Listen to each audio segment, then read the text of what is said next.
As pessoas normalmente associam um corpo governante a uma diretoria, a um conselho ou comissão criada para instituir normas, tomar decisões, estabelecer regras, administrar e controlar as atividades e operações rotineiras de uma entidade, empresa ou organização.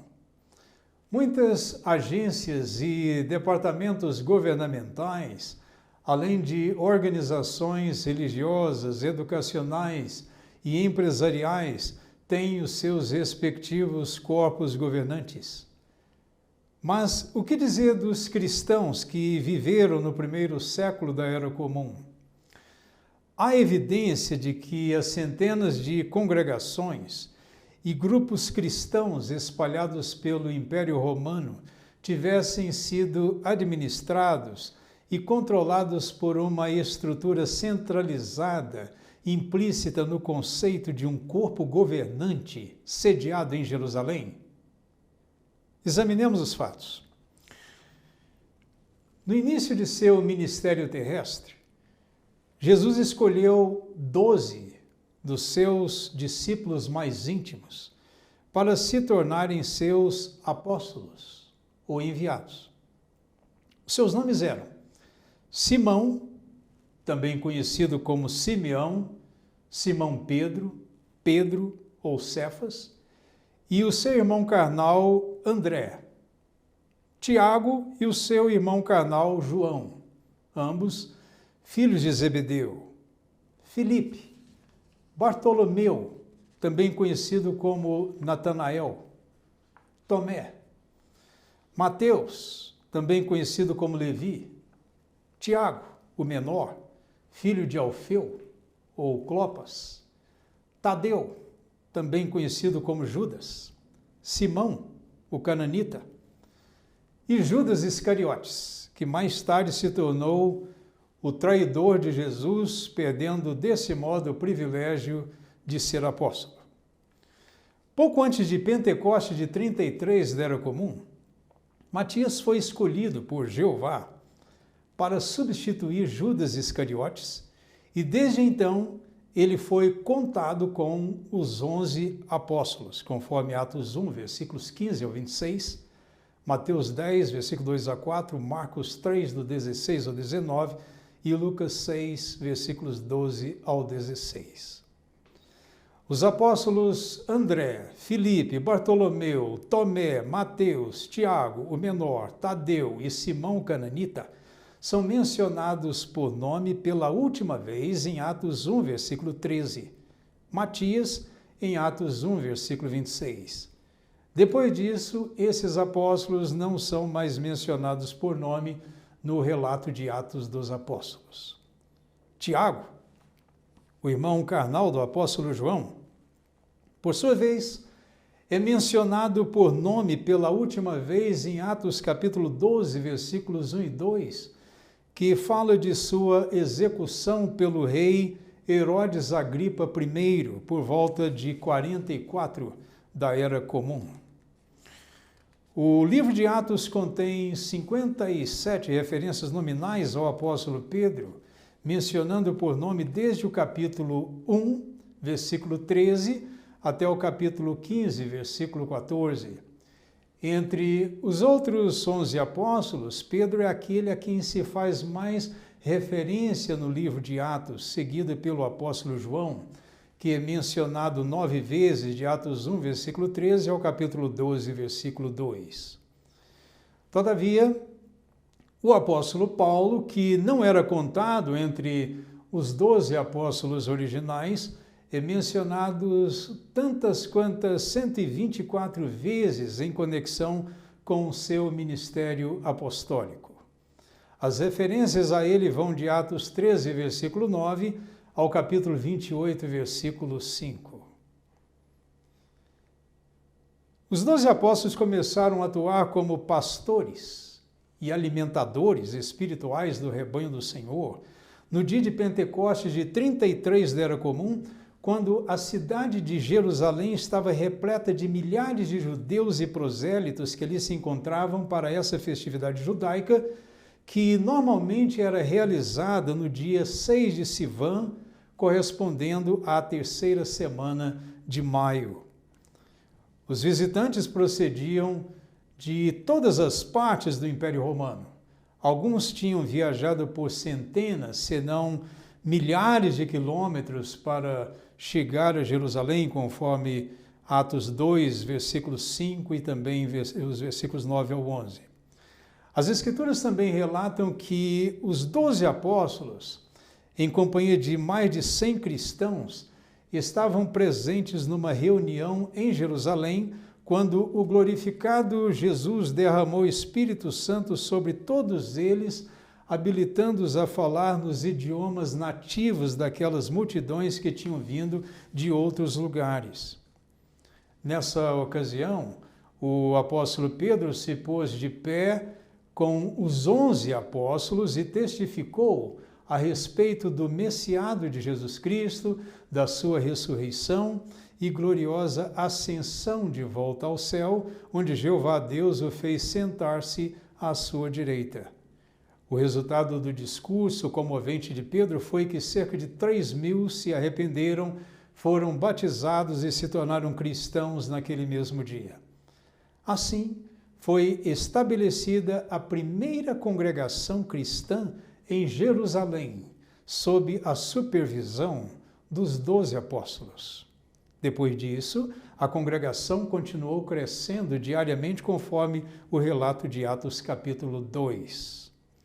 De fato, apenas poucos dias mais tarde, Pedro discursou de modo inspirado para outra grande multidão de judeus nas proximidades do templo. O relato nos diz que muitos que tinham escutado o discurso acreditaram, e o número de homens chegou a cerca de 5.000, conforme os relatos de Atos 4, versículo 4, e também o capítulo 3, versículos 11 ao 26. A partir daí, um grande número de homens e mulheres passaram a crer no Senhor e foram acrescentados a eles. O resultado foi que a palavra de Deus continuava se espalhando e o número de discípulos se multiplicava muito em Jerusalém, e uma grande multidão de sacerdotes se tornou obediente à fé, conforme o relato de Atos 6, versículo 7 e também o capítulo 5, versículo 14. Milhares desses recém-convertidos que tinham vindo dos lugares mais distantes decidiram estender a sua estadia em Jerusalém por mais alguns dias ou semanas, a fim de que pudessem aprender mais dos apóstolos a respeito de Jesus Cristo e do que se requeria deles como seus seguidores cristãos. Portanto, dedicavam-se assim aos ensinamentos dos apóstolos, à convivência uns com os outros, a tomar refeições juntos e às orações, conforme Atos 2:42. Por se apegarem aos ensinamentos inspirados dos apóstolos, esses novos convertidos eram espiritualmente alimentados e fortalecidos na palavra de Jeová. A impressionante hospitalidade demonstrada pelos irmãos locais para com aqueles visitantes estrangeiros, sem dúvida contribuiu para a edificação espiritual desses recém-convertidos, cujos lares se encontravam tão distantes de Jerusalém. A respeito disso, o registro inspirado nos informa: todos os que se tornaram crentes estavam juntos e compartilhavam todas as coisas uns com os outros, vendiam seus bens e propriedades e repartiam entre todos o valor recebido de acordo com a necessidade de cada um. Estavam constantemente no templo, dia após dia, unidos no mesmo propósito, tomavam as refeições nas casas uns dos outros e compartilhavam seu alimento com grande alegria e sinceridade de coração, louvando a Deus e cativando a simpatia de todo o povo. Ao mesmo tempo, Jeová diariamente continuava a lhes acrescentar os que estavam sendo salvos. Atos capítulo 2, versículos 44 ao 47. O registro de Atos 4, versículos 32 e 33 apresenta um quadro similar. Além disso, a multidão dos que creram era de um só coração e uma só alma. e nenhum deles dizia que as coisas que possuía eram suas, mas compartilhavam tudo o que tinham. E os apóstolos continuavam de forma poderosa a dar testemunho a respeito da ressurreição do Senhor Jesus, e todos eles eram grandemente abençoados com bondade imerecida. Porém, com o passar do tempo, milhares desses cristãos se despediram dos apóstolos e da congregação em Jerusalém e começaram a retornar aos seus respectivos lares nas diversas regiões do império. Tendo obtido dos apóstolos em Jerusalém toda a necessária instrução espiritual, eles estavam agora preparados para ensinar a outros a respeito de Jeová e de seu Filho Jesus Cristo em suas próprias terras de origem. Com o apoio de Jeová, não demorou para que novos grupos de cristãos se formassem nesses lugares. Os judeus e prosélitos que aceitavam a pregação e o ensino dos apóstolos em Jerusalém entendiam o significado da palavra de Deus com relativa facilidade devido à sua familiaridade anterior com as escrituras hebraicas que costumavam ser lidas e explicadas em público nas suas sinagogas, conforme Atos 15, versículo 21.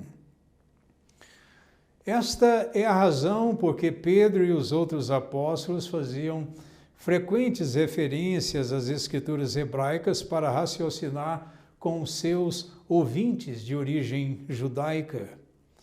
No entanto, em anos posteriores, ao lidar com os gentios que não tinham nenhum conhecimento bíblico, a abordagem era diferente, como se depreende do discurso do apóstolo Paulo aos atenienses, no Areópago, conforme Atos capítulo 17, versículos 16 ao 34, e capítulo 2, versículos 14 até o 35, e o capítulo 3, dos versículos 22 ao 25. Em comparação com os judeus e prosélitos, os gentios tinham maior dificuldade para entender a palavra de Deus. Portanto, o instrutor precisava ter mais paciência e perseverança para ajudá-los. Como bebês em sentido espiritual, eles precisavam ser alimentados primeiramente com o leite ou as coisas elementares da palavra de Deus e com a doutrina básica a respeito do Cristo, visto que ainda não eram fortes o suficiente para assimilar alimento espiritual sólido, conforme Hebreus 6, versículo 1, também capítulo 5, versículos 12 e 13, 1 Coríntios 3, versículos 1 e 2, e João, capítulo 21, versículos 15 ao 17. Com o passar dos anos e das décadas do primeiro século da Era Comum, mais instrução e esclarecimento relacionados com o mistério, o segredo sagrado do Cristo foram revelados aos apóstolos e a outros profetas cristãos e assentados por escrito, conforme Efésios capítulo 3, versículos 4 e 5. 5 apóstolos e 3 outros cristãos maduros daquela época foram eventualmente movidos pelo Espírito de Jeová para escrever os 27 livros das Escrituras gregas. E estes, somados aos 39 livros inspirados das Escrituras hebraicas, constituem uma mesa farta e bem sortida que nos proporciona suficiente nutrição espiritual para que nos tornemos cristãos plenamente maduros, alcançando a estatura da plenitude do Cristo.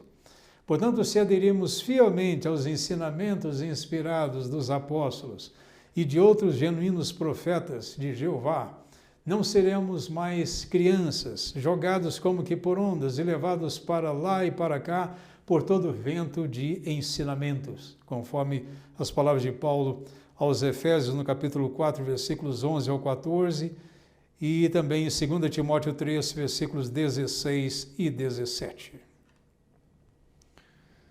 Logo depois da morte de Estevão, por apedrejamento, que provavelmente ocorreu no segundo semestre de 33 da Era Comum, começou uma grande perseguição contra a congregação em Jerusalém e todos, exceto os apóstolos, foram espalhados pelas regiões da Judéia e de Samaria, conforme o relato de Atos capítulo 8, versículo 1. No entanto, os que tinham sido espalhados saíram por aquela região declarando as boas novas da palavra, de acordo com Atos capítulo 8, versículo 4. Portanto, embora a vasta maioria dos irmãos tivesse deixado Jerusalém com as suas famílias, os 12 apóstolos permaneceram na cidade junto com outros irmãos e irmãs que também decidiram ficar. Foi então que Saulo, que mais tarde se tornaria o apóstolo Paulo, começou a devastar a congregação em Jerusalém. Ele invadia uma casa após outra, arrastando para fora tanto homens como mulheres e entregando-os à prisão, conforme o relato de Atos capítulo 8, versículo 3. Provavelmente por volta do fim de 33 da Era Comum, Saulo, respirando ainda ameaça e morte contra os discípulos do Senhor, foi ao sumo sacerdote e lhe pediu cartas dirigidas às sinagogas em Damasco, a fim de que pudesse levar amarrados para Jerusalém todos os que encontrasse que pertenciam ao caminho, tanto homens como mulheres, de acordo com Atos 9, versículos 1 e 2. Quando já se aproximava da cidade de Damasco, uma luz brilhante vinda do céu o cegou e ele caiu ao chão. Jesus então lhe falou e lhe deu instruções adicionais. Saulo se tornou cristão e foi imediatamente curado de sua cegueira e batizado por Ananias, um discípulo local.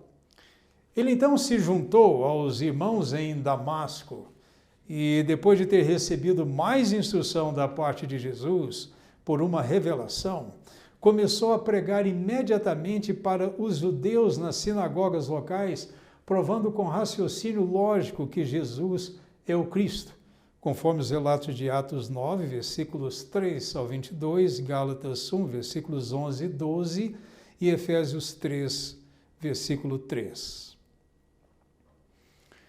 Em sua carta posterior aos Gálatas, o apóstolo Paulo relata certos eventos que ocorreram enquanto ele ainda estava na Síria.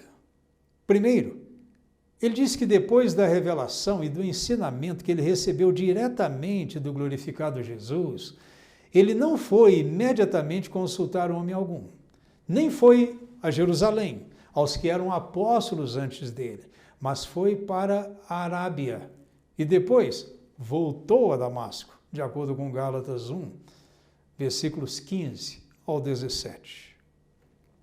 Ora, se os apóstolos em Jerusalém tivessem realmente atuado como uma espécie de conselho centralizado de bispos ou como corpo governante de todos os cristãos naquele tempo, segundo o conceito aplicado ao corpo governante de uma destacada organização religiosa dos nossos dias, Paulo teria de se apresentar primeiramente a eles e solicitar a permissão deles antes de participar na pregação, no ensino ou em viagens missionárias. Mas isso não foi o que ele fez. Por quê? Porque ele não dependia de homem algum para obter essa permissão. Além do mais, não havia uma ordem bíblica neste sentido, nem uma necessidade especial para que isso fosse feito. Quando os judeus em Damasco ameaçaram a sua vida, Paulo deve ter fugido para Petra, na Arábia dos Nabateus, e talvez tenha retornado à Síria somente quando já era seguro fazê-lo, de acordo com Atos 9, versículos 23 ao 25, 2 Coríntios 11, 32 e 33 e Gálatas 1, versículo 17. Contudo, podemos ter certeza de que durante o tempo em que esteve na Arábia, Paulo continuou a pregar a respeito de Jesus Cristo. Também é possível que pelo menos alguns tenham aceitado a sua pregação naquele território e deste modo se tornado cristãos.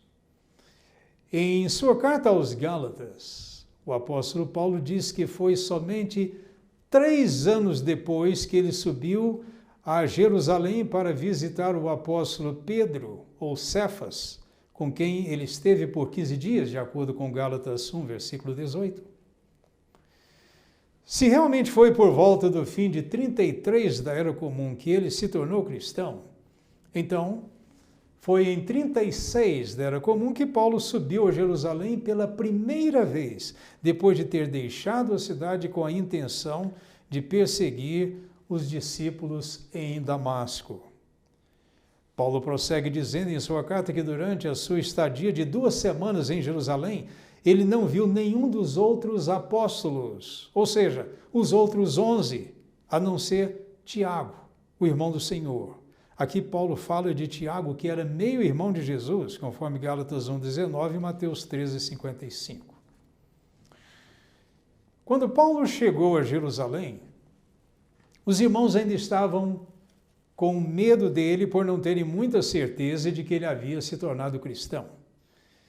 Foi então que ele conheceu Barnabé, que o levou aos apóstolos, ou seja, a Pedro e a Tiago, o meio-irmão de Jesus, que era então considerado como apóstolo, embora não fosse contado entre os 12, de acordo com Atos 9, versículos 26 e 27. Enquanto estava em Jerusalém, Paulo aproveitou a oportunidade para se juntar àqueles apóstolos e a outros na obra de pregação a respeito de Jesus.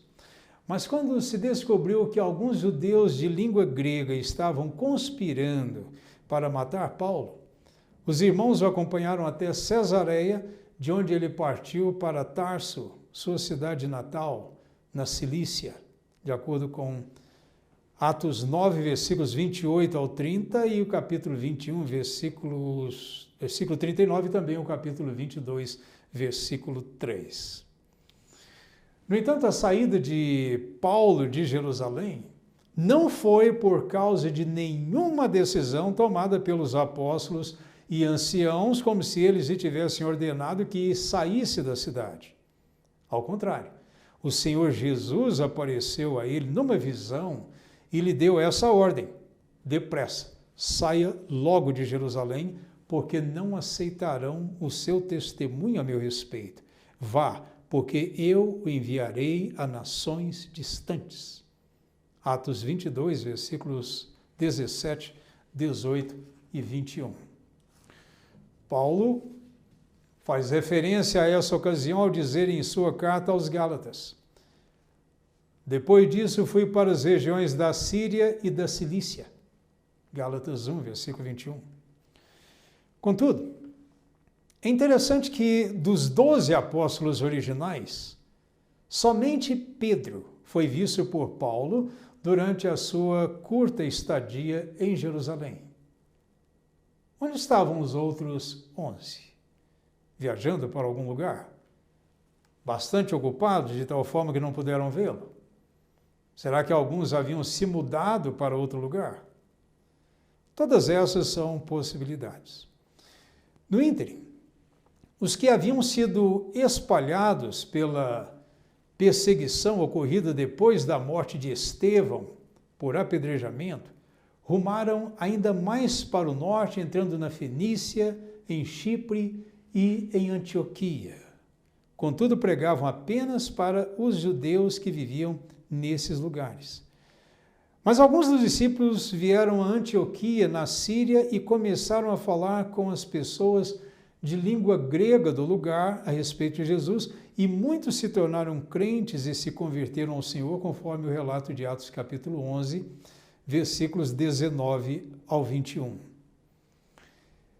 Este é outro exemplo que mostra os primitivos cristãos tomando a livre iniciativa de pregar em qualquer lugar para onde fossem e para qualquer pessoa que quisessem, sem ter de seguir estritas diretrizes da parte de qualquer agência humana ou de um corpo governante.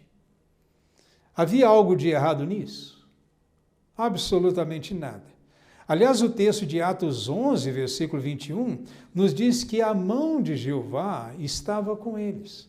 Em outras palavras, eles tinham a aprovação e o apoio de Jeová. É verdade que a congregação em Jerusalém enviou Barnabé mais tarde, em Antioquia, mas foi para repreender os irmãos ali, por não terem primeiro consultado os apóstolos e anciãos em Jerusalém antes de se empenharem na obra de pregação naqueles novos territórios? Não. A finalidade foi a de encorajar todos a continuarem no Senhor com firmeza de coração, conforme Atos 11, versículos 22 e 23. Ademais, sabendo que Saulo, ou Paulo, era fluente em grego e que poderia ser de grande ajuda para o progresso da congregação de Antioquia, Barnabé foi à procura dele em Tarso. Ele o trouxe então a Antioquia. Durante um ano inteiro eles serviram na congregação local e fizeram muitos discípulos. Foi em Antioquia da Síria que os discípulos pela primeira vez foram chamados de cristãos, conforme Atos 11, versículos 25 e 26. Devido ao fato de que uma grande fome tinha sido divinamente predita para aqueles tempos, os irmãos em Antioquia despacharam um pouco de ajuda material para os irmãos pobres que viviam na Judéia, através das mãos de Barnabé e de Saulo, ou Paulo, de acordo com Atos 11, versículos 27 ao 30. Isso aconteceu em 44 da Era Comum, que foi o mesmo ano em que o apóstolo Tiago, o irmão carnal do apóstolo João, foi executado pelo rei Herodes Agripa I. O perverso Herodes morreu no mesmo ano devorado por vermes ou bactérias carnívoras, de acordo com Atos 12, versículo 23. Foi em meio a esses tempos dificultosos para os cristãos em Jerusalém que Barnabé e Saulo foram enviados para lá pelos anciãos da congregação de Antioquia com a missão específica de levar alguma ajuda para os necessitados. Assim que entregaram ajuda aos anciãos em Jerusalém e desincumbiram-se cabalmente do trabalho de prestar ajuda naquela cidade, eles voltaram para a sua congregação em Antioquia, na Síria, de acordo com Atos capítulo 12. Alguns anos mais tarde, enquanto ainda serviam na congregação de Antioquia, Barnabé e Saulo foram enviados como apóstolos pelos superintendentes ou anciãos locais em sua primeira viagem missionária. Novamente, não foram os apóstolos e anciãos na distante Jerusalém que tomaram essa decisão. Foi uma designação feita pelos anciãos da congregação de Antioquia, obedecendo a uma ordem dada pelo Espírito Santo. A propósito, Jerusalém estava a uns 550 quilômetros ao sul de Antioquia, na Síria. O que aprendemos deste relato? O relato nos ensina claramente que os primitivos superintendentes ou anciãos congregacionais tinham autoridade divina para fazerem designações diretas de missionários, de outros anciãos locais e servos ministeriais, contanto que esses designados satisfizessem as qualificações delineadas para eles nas Escrituras inspiradas. O relato também mostra que os primitivos superintendentes congregacionais não eram obrigados, do ponto de vista bíblico, a enviar recomendações a nenhum conselho externo ou corpo governante para formalizarem essas designações, conforme Atos 13, versículos de 1 a 4, 1 Timóteo 3, versículos 1 ao 10 e também os versículos 12 e 13, e Tito capítulo 1, versículos 5 ao 9. Com a designação que receberam, Barnabé e Saulo se tornaram genuínos apóstolos, conforme Atos 14, versículos 4 e 9. Durante a sua viagem apostólica, Barnabé e Paulo designaram superintendentes ou pastores para os que se tornaram discípulos em cada congregação.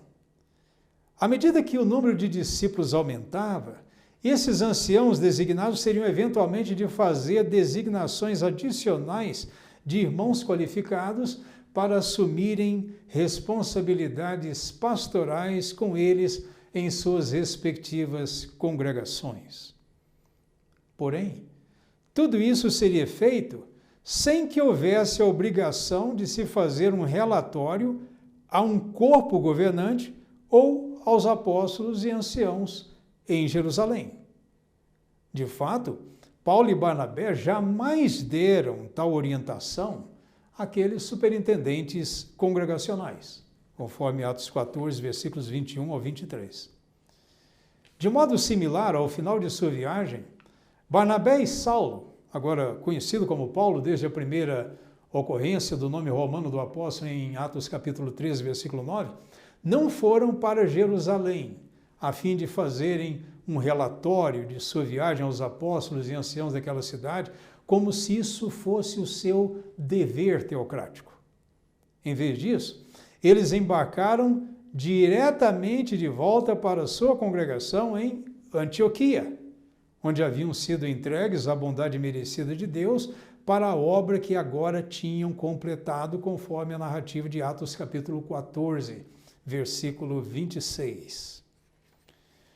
Ao chegarem a Antioquia, eles reuniram a congregação local e contaram as muitas coisas que Deus tinha feito por meio deles e como ele tinha aberto para as nações a porta da fé, de acordo com Atos 14, versículo 27. Foi por volta desse tempo, por volta de 50 da Era Comum, que alguns homens que tinham descido da Judéia começaram a pressionar os irmãos gentios na congregação de Antioquia a serem circuncidados de acordo com a lei mosaica. De outra forma, não seriam salvos. Atos 15, versículo 1. A questão da circuncisão havia se tornado um tópico de muito debate entre os cristãos de origem judaica desde o ano 36 da Era Comum, quando o incircunciso oficial do exército italiano, Cornélio, se converteu, além da sua família e outros amigos íntimos, em Cesareia. Nesse tempo, quando o apóstolo Pedro, retornou a Jerusalém depois de dar o seu consentimento ao batismo de Cornélio, de sua família e de seus amigos, ele foi criticado por aqueles na congregação que apoiavam a circuncisão. Pedro explicou a eles que o que havia feito foi em obediência ao que Jeová lhe ordenara. Ele também argumentou que Cornélio e a sua família aceitaram de pleno coração as boas novas a respeito de Jesus Cristo e que Jeová havia derramado o seu Espírito sobre eles, tal como havia sucedido com aqueles discípulos no dia de Pentecoste de 33 da Era Comum. Ele então encerrou a sua explicação com uma pergunta que os fez refletir. Portanto, se Deus deu a eles a mesma dádiva que deu a nós, que cremos no Senhor Jesus Cristo, quem era eu para poder impedir a Deus? Atos 11, versículos 1 ao 17. As implicações por trás dessa pergunta deveriam ter sido razão suficiente para a solução definitiva de todo o problema da circuncisão.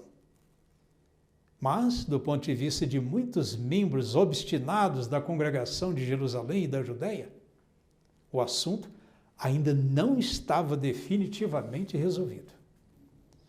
Consequentemente, à medida que mais gentios incircuncisos continuavam a aceitar as boas novas a respeito de Jesus e se tornavam cristãos, a questão da circuncisão como requisito para eles se espalhava com força cada vez maior entre os seus apoiadores.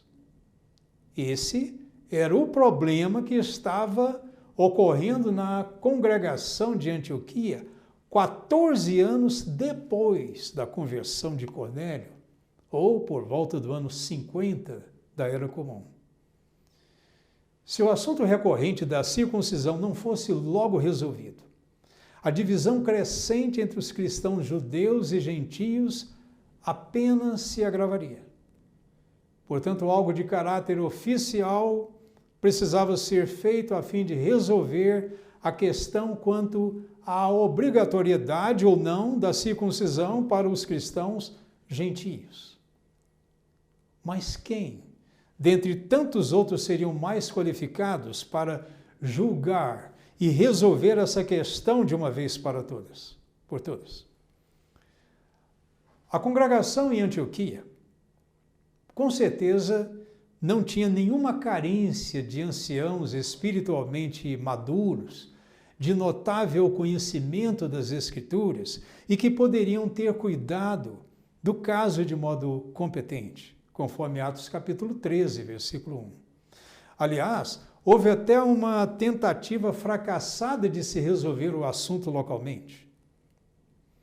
Atos 15, versículo 2 nos diz: mas depois de muita discórdia e discussão de Paulo e Barnabé com eles, ou seja, com os apoiadores da circuncisão que tinham vindo da Judeia, decidiu-se que Paulo e Barnabé e alguns outros subiriam a Jerusalém para tratar dessa questão com os apóstolos e os anciãos. Por que essa viagem a Jerusalém se tornou realmente necessária? Por que não houve um acordo para que o problema fosse resolvido em Antioquia? Não há dúvida de que os apóstolos Paulo e Barnabé usaram muitos textos bíblicos com aqueles homens da Judeia para provar que a circuncisão e a observância da lei mosaica não são essenciais para a salvação de ninguém, quer seja gentio, quer seja judeu.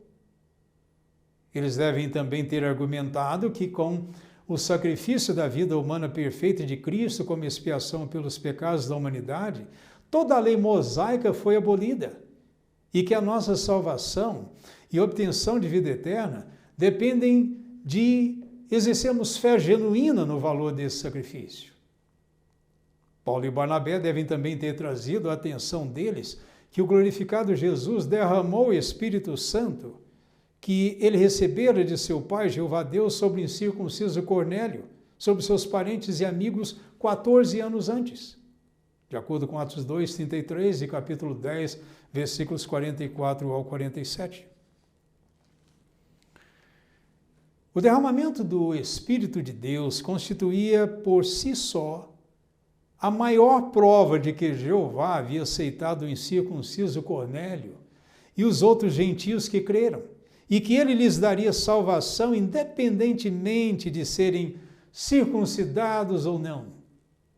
Quem somos nós, então, para dizer que os cristãos gentios e incircuncisos não poderiam ser salvos? No entanto, embora seja inegável que os argumentos de Paulo e de Barnabé estivessem solidamente fundamentados nas Escrituras e nos recentes acontecimentos históricos, aqueles judeus que apoiavam a circuncisão continuaram irredutíveis em seu posicionamento. Por quê? É óbvio que aqueles homens de Jerusalém, em visita à congregação de Antioquia, não aprovavam a maneira como os apóstolos Paulo e Barnabé lidavam com os gentios, tanto no âmbito local como em suas viagens missionárias.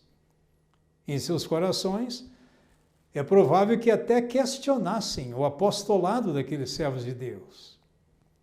É possível também que eles encarassem Paulo e Barnabé como tendo menos conhecimento e experiência do que os apóstolos originais de Jesus e os outros anciãos responsáveis pela congregação de Jerusalém. As Escrituras mostram que, em anos posteriores, o apóstolo Paulo teve de lidar frequentemente com a tendência carnal que alguns cristãos primitivos tinham de fazer comparações entre ele e os outros apóstolos, conforme 1 Coríntios capítulo 1, versículos 10 ao 12 e capítulo 3, versículos 3 e 4. Por essa razão, sem terem na mente e no coração qualquer respeito pelo ministério apostólico de Paulo e Barnabé, nem pela sua madureza e competência espirituais, aqueles homens da Judéia se recusaram obstinadamente a aceitar a evidência apresentada. Por conseguinte, o impasse continuou e a união da congregação de Antioquia ficou seriamente ameaçada. Para aqueles homens da Judéia, se o assunto da circuncisão tivesse de ser ouvido e decidido por um conselho de anciãos ou superintendentes devidamente reconhecido, então esse teria de ser o dos apóstolos originais e anciãos de Jerusalém, por serem mais veteranos na fé cristã do que Paulo, Barnabé e os demais anciãos de Antioquia. Ademais, tendo em vista que esses apoiadores da circuncisão tinham vindo a Antioquia de Jerusalém e da Judéia, a conclusão equivocada é que até mesmo alguns irmãos locais da congregação antioquena poderiam ter tirado é que esses homens provavelmente haviam sido enviados ou contavam com o apoio do apóstolo Pedro e dos outros apóstolos mais antigos e anciãos em Jerusalém.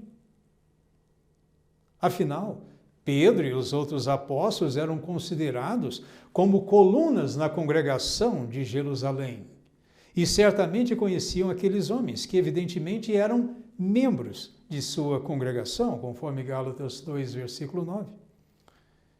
Portanto, a fim de esclarecer essas dúvidas e pavimentar o caminho para uma decisão que pudesse ser aceita por todas as partes, seria apenas sábio e razoável que os superintendentes da congregação de Antioquia permitissem que os apóstolos e anciãos de Jerusalém dessem a palavra final a respeito do assunto. Entretanto, deve-se enfatizar que não foi por falta de competência espiritual ou conhecimento bíblico suficiente da parte dos superintendentes de Antioquia que esse caso foi transferido para os apóstolos e anciãos em Jerusalém. Nem tampouco foi porque eles estivessem sob uma obrigação bíblica de fazer isso, porque não havia nenhuma. Nem Jesus, nem os inspirados apóstolos jamais disseram ou insinuaram que todas as vezes que surgisse um problema na congregação, os anciãos locais teriam de comunicá-lo imediatamente aos apóstolos e anciãos em Jerusalém para que fosse solucionado. De fato, não há nenhum registro bíblico de que outro caso tenha sido encaminhado por qualquer congregação no primeiro século da Era Comum para ser examinado e decidido pelos apóstolos e anciãos em Jerusalém. Isso quer dizer que as congregações estavam livres de problemas? Não. O que isso quer dizer é que o corpo de anciãos em cada congregação era suficientemente maduro e competente para cuidar dos seus assuntos internos à luz da palavra revelada de Jeová. A questão da circuncisão, como requisito para os cristãos gentios, foi o único assunto a ser encaminhado aos apóstolos e anciãos em Jerusalém para a sua análise e decisão. Contudo, deve-se ter em mente que essa questão, que poderia ter sido satisfatoriamente julgada pelos superintendentes de Antioquia, somente foi encaminhada aos apóstolos e anciãos em Jerusalém devido às razões já apresentadas. Todos esses fatos lançam por terra a noção de um corpo governante plenipotenciário sediado em Jerusalém, tendo jurisdição administrativa sobre todas as congregações cristãs no primeiro século da Era Comum, nos moldes das modernas hierarquias religiosas personificadas em conselhos de bispos ou em um corpo governante. Portanto, em face de todas as questões e das implicações já consideradas, os superintendentes da congregação de Antioquia concordaram que o assunto em pauta deveria ser imediatamente transferido para a jurisdição dos apóstolos e anciãos em Jerusalém, visto que esta era também a cidade de onde partiram os apoiadores da circuncisão com as suas ideias legalistas. Paulo Barnabé e alguns outros homens foram escolhidos para irem a Jerusalém e apresentarem um relato de primeira mão aos apóstolos e aos outros anciãos a respeito do assunto que estava causando muita perturbação na congregação antioquena. Ao chegarem a Jerusalém, Paulo, Barnabé e os outros foram recebidos bondosamente pela congregação, pelos apóstolos e pelos anciãos e contaram as muitas coisas que Deus tinha feito por meio deles entre os gentios durante a sua primeira viagem missionária.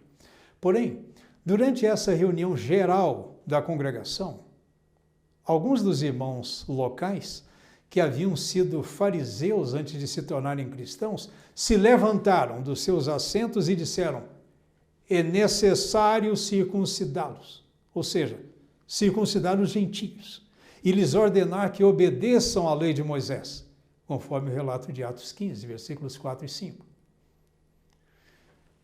O protesto inoportuno desses irmãos, com certeza, causou perplexidade a muitos dos presentes à reunião, além de expor o fato de que a congregação de Jerusalém também havia sido afetada pelo mesmo vírus doutrinal espalhado pelos apoiadores da circuncisão em Antioquia. A solução para o problema não podia mais ser adiada pelos apóstolos e anciãos locais. Assim, realizou-se uma reunião fechada para debater a questão. Com base no que o apóstolo Paulo relatou posteriormente em sua carta aos Gálatas, os apóstolos Tiago, o meio-irmão de Jesus, Cefas, que era o apóstolo Pedro, e João, estavam presentes na reunião conforme Gálatas 2, versículo 9.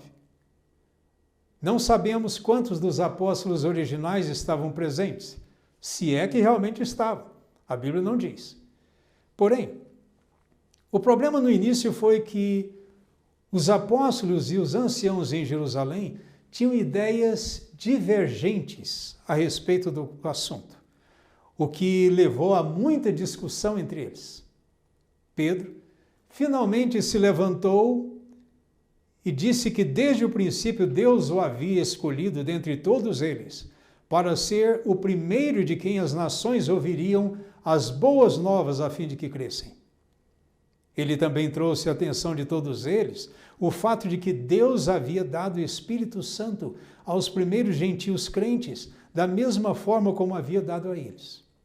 Em seguida, de forma bem direta, ele lhes perguntou: portanto, por que vocês agora põem Deus à prova, colocando no pescoço dos discípulos um jugo que nem os nossos antepassados, nem nós fomos capazes de levar?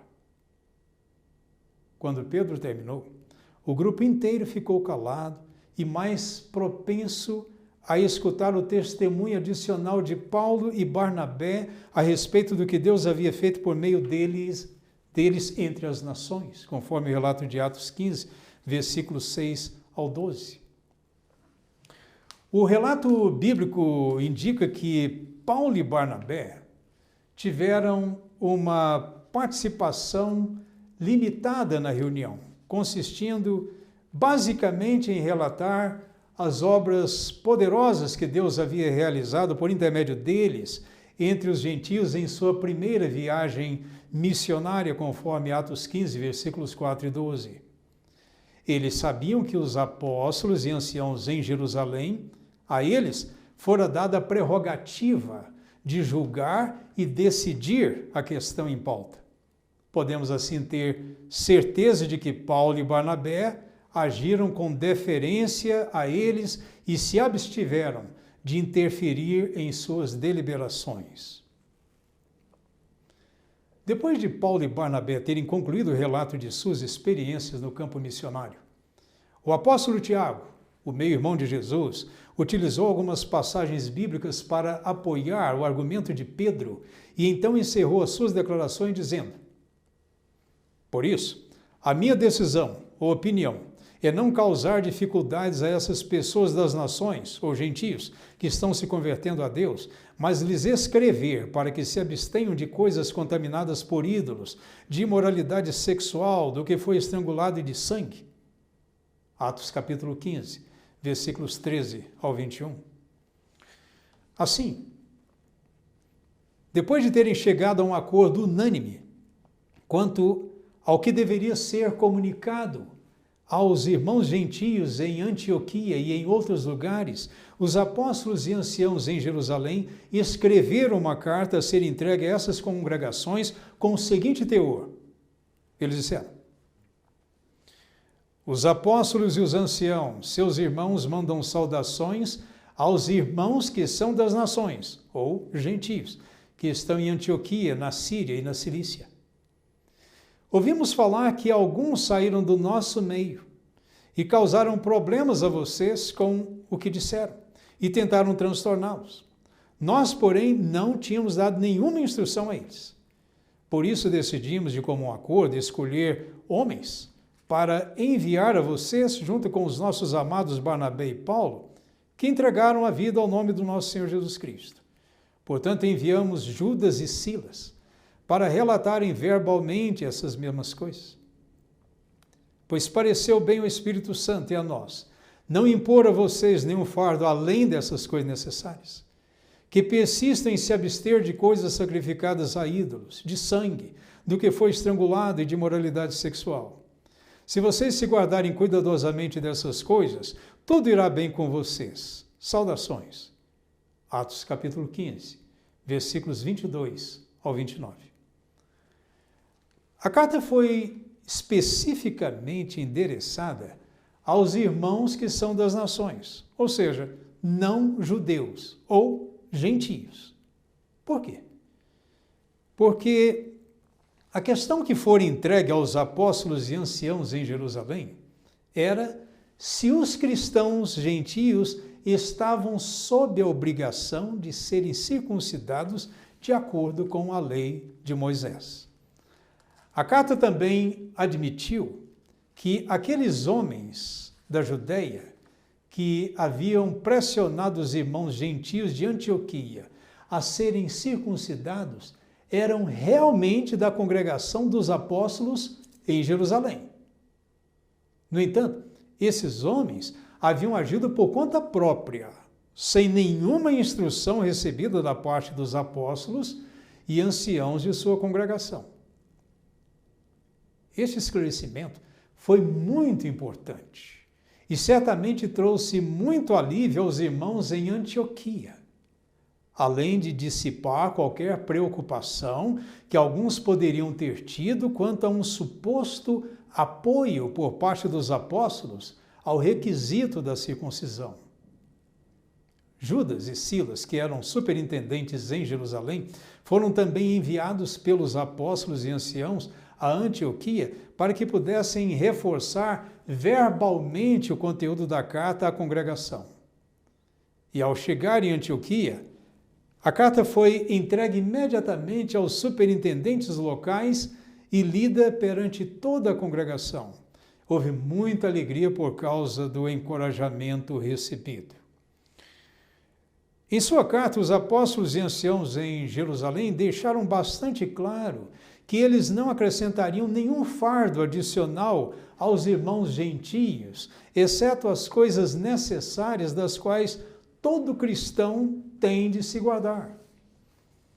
Esta é uma prova adicional de que os apóstolos e anciãos em Jerusalém não se atreviam em extrapolar os limites que Deus havia fixado para eles, nem se aproveitavam da oportunidade para dominar o rebanho de Cristo por meio do acréscimo de decisões não solicitadas ou pela imposição de regras próprias para controlar as atividades normais das congregações cristãs. A carta escrita por aqueles apóstolos e anciãos em Jerusalém foi a primeira e a única a ser enviada por eles a qualquer congregação fora de sua jurisdição geográfica.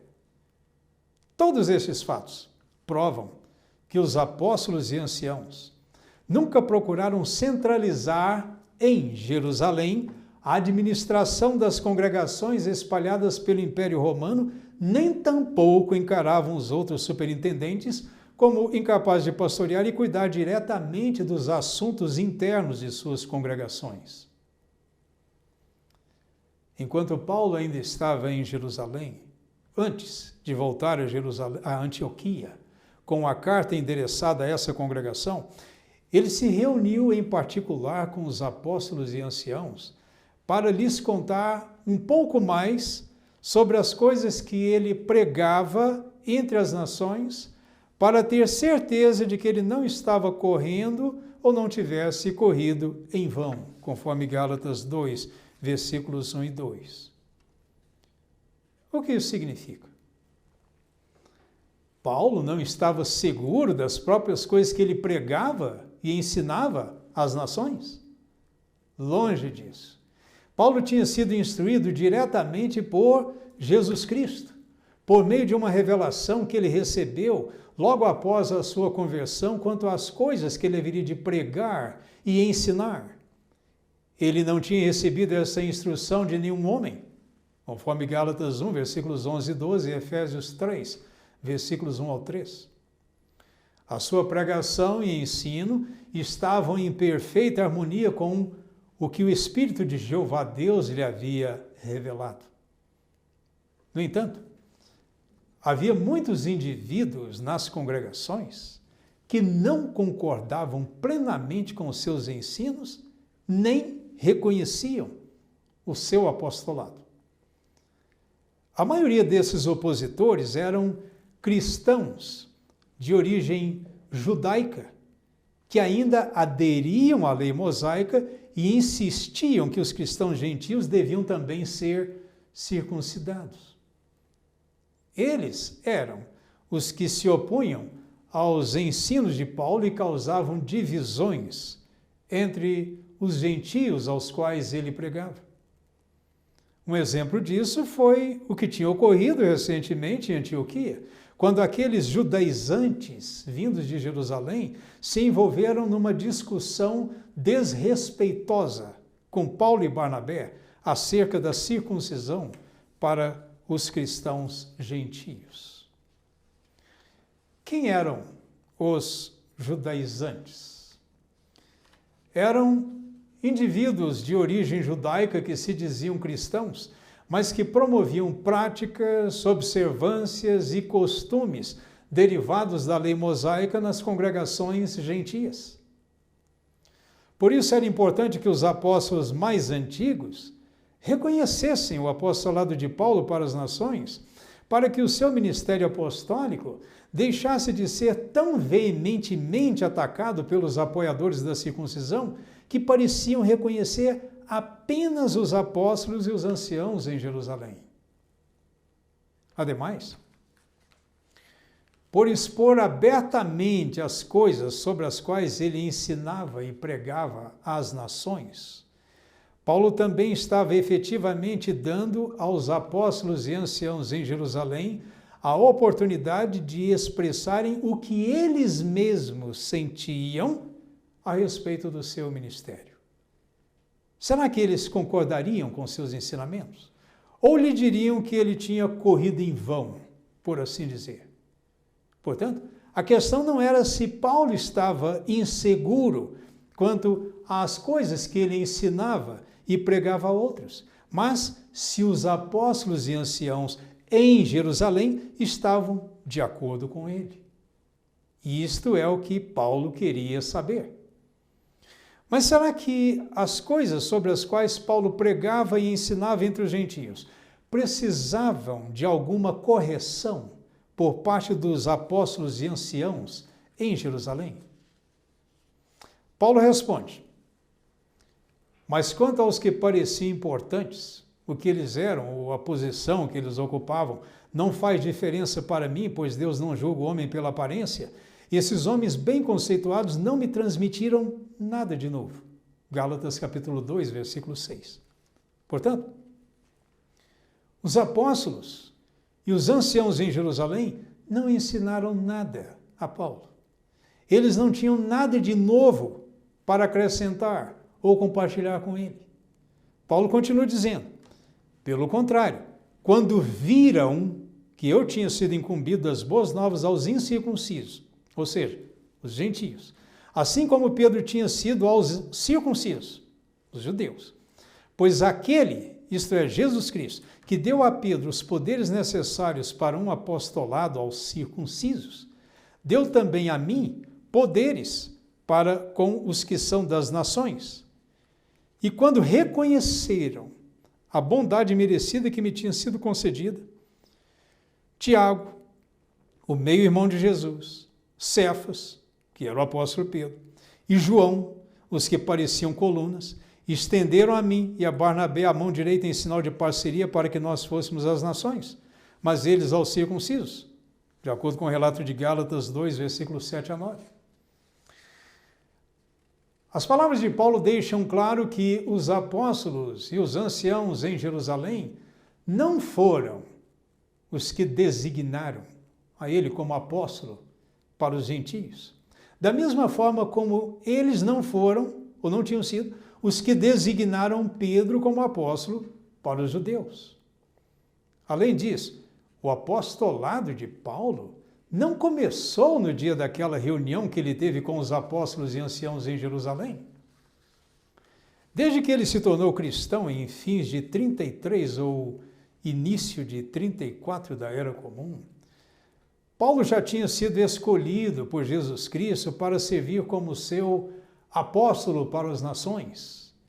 E ele, de fato, se tornou quando o Espírito Santo ordenou aos superintendentes da congregação de Antioquia que designassem a ele e a Barnabé como apóstolos, de acordo com Atos 9, versículo 15, e capítulo 13, versículos de 1 ao 3. Quanto à fonte do seu apostolado, Paulo escreveu aos Gálatas, Paulo, apóstolo, não da parte de homens, nem por homem algum, mas por Jesus Cristo e por Deus, o Pai que o levantou dentre os mortos. Gálatas capítulo 1, versículo 1. A Timóteo ele disse, Paulo, apóstolo de Cristo Jesus, por ordem de Deus, nosso Salvador, e de Cristo Jesus, nossa esperança. 1 Timóteo capítulo 1, versículo 1. De fato, antes dessa reunião, em particular, com os apóstolos e anciãos em Jerusalém, Paulo tinha acabado de regressar de sua primeira viagem apostólica. Os apóstolos e os anciãos em Jerusalém apenas precisavam ver e reconhecer a evidência do apostolado de Paulo. Será que o fizeram? Sim. De acordo com o que se depreende das palavras de Paulo, tais como quando viram que eu tinha sido incumbido do apostolado para os gentios, ou quando reconheceram a bondade merecida que me tinha sido concedida. Foi, portanto, no transcurso daquela reunião que os apóstolos e anciãos em Jerusalém viram com bastante clareza que Paulo já havia sido incumbido de um apostolado e também reconheceram o privilégio que lhe tinha sido concedido por Jeová Deus e Jesus Cristo.